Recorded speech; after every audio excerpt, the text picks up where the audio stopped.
The lights in the auditorium glowed a soft amber, warming up a crowd that buzzed with anticipation. Hundreds of people shifted in their seats, murmuring, laughing, waiting for something unforgettable to happen. On stage, the massive logo shimmered, promising dreams and disappointment in equal measure. Backstage, nerves were thick enough to taste. At the judges' table, Simon leaned back in his chair, fingers tapping idly against his armrest. He had seen it all. Every type of singer, every kind of story, every hopeful who thought they were the next big thing. His expression carried a mix of boredom and skepticism. To him, this was just another day. Next contestant, the stage manager called. A man stepped forward hesitantly from behind the curtain. He was in his early 30s, wearing a simple button-down shirt and neatly pressed trousers. Nothing flashy, nothing dramatic. His shoes were slightly worn, but polished carefully. He clutched the microphone like it meant everything. "Name?" the assistant asked. "Daniel Reyes," he replied softly, his Filipino accent gentle but clear. "You ready?" He nodded, though his hands trembled slightly. As Daniel walked onto the stage, the lights seemed brighter, the audience louder. He blinked for a moment, adjusting. The applause was polite, curious, but not yet invested. Simon glanced up briefly, then down again at his notes. "Hello," one of the judges said warmly. "What's your name?" "Daniel Reyes, sir." "Where are you from?" "Daniel. I'm from Cebu, Philippines, but I'm working here now." "Oh, nice. What do you do?" Daniel swallowed. "I work in a hotel kitchen. Dishwasher. Sometimes prep cook." The audience responded with a gentle, "Ah," but Simon simply raised an eyebrow. "And why are you here today?" another judge asked. Daniel paused, looking out at the sea of faces. For a second, fear flickered in his eyes, but then something steadied him. "I'm here because singing is my dream. Back home, my father used to play old records every night. That's how I learned music." Simon sighed quietly, barely hiding it. "And what are you going to sing?" Simon asked, his tone flat. Daniel smiled faintly. "An Elvis song." Simon leaned back further, rolling his eyes in a way that didn't go unnoticed by the audience. "Of course it is," he muttered. The crowd chuckled nervously. Even Daniel heard it, but he didn't react. Instead, he took a slow breath, closed his eyes for just a moment, and let himself drift somewhere else, somewhere far from the stage, the lights, and the judgment. The music cue began. A familiar instrumental filled the air, soft at first, almost like a memory. Simon rested his chin on his hand, clearly expecting nothing new. Then Daniel opened his mouth. The first note was quiet, controlled, but it carried something unexpected. It wasn't just sound, it was emotion wrapped in melody.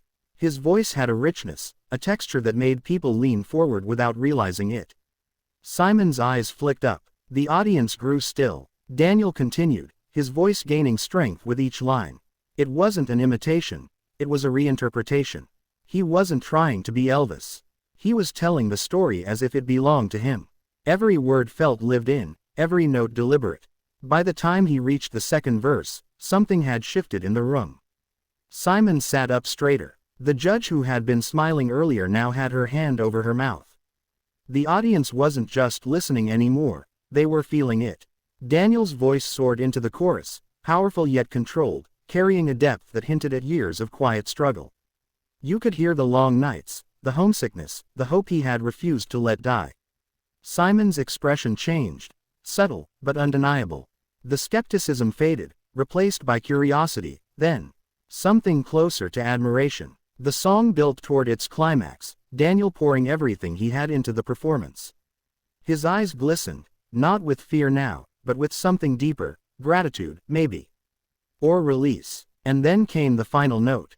He held it, not to show off, but because the moment demanded it. It rang out, pure and unwavering, filling every corner of the auditorium. Silence followed, a breathless, stunned silence. For a split second, no one moved. Then the room exploded. The audience leapt to their feet, applause crashing like waves. Cheers echoed, whistles pierced the air. It wasn't polite anymore, it was overwhelming. Daniel stood frozen, almost unable to process it. The judges rose as well, all except Simon, who remained seated for just a second longer. Then, slowly, Simon stood too. He began clapping. Not casually, not reluctantly, genuinely. Daniel's hand went to his chest, his breathing uneven as he looked around, trying to take it all in. Finally, the applause settled enough for the judges to speak. "Well," one of them started, still visibly emotional. "That was not what I expected." The audience laughed. "In the best way possible," she added quickly. Another judge leaned forward. "Daniel, that wasn't just singing. That was storytelling. You made that song your own, and that is very, very hard to do." Daniel nodded, overwhelmed. Then all eyes turned to Simon. He took a moment, letting the anticipation build. His expression was thoughtful now, completely different from before.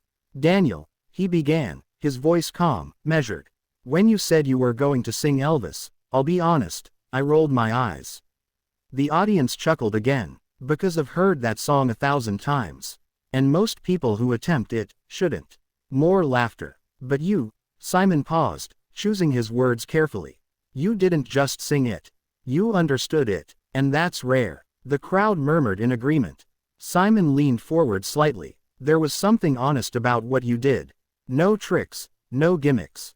Just you. And that's why it worked." Daniel's eyes filled with tears. "And I'll tell you something else," Simon continued. "I didn't expect to like you. But I do." The audience erupted again. "So for me," Simon glanced down briefly, then back up. "It's a yes." The first yes landed like a spark. "Yes," another judge said immediately. "That's a yes from me too." The third judge added. 3 yeses. Daniel covered his face, emotion finally breaking through. His shoulders shook as he tried to hold it together. "Come here," one of the judges said gently. He stepped closer, still overwhelmed. "You've got something special," she told him. "Don't ever doubt that again."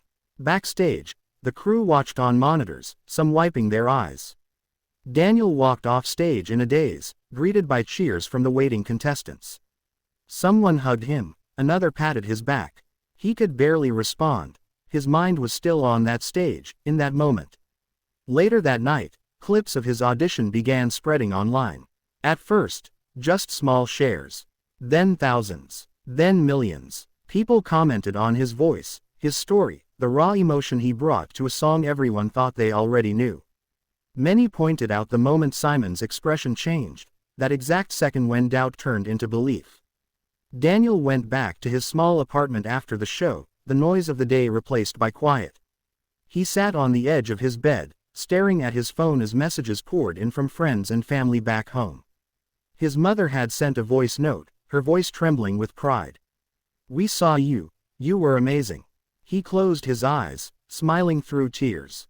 For years, he had sung in kitchens, in empty hallways, in tiny gatherings where only a few people listened. He had carried his dream. Quietly, never sure if it would ever be seen. But now, it had. The journey ahead wouldn't be easy, he knew that.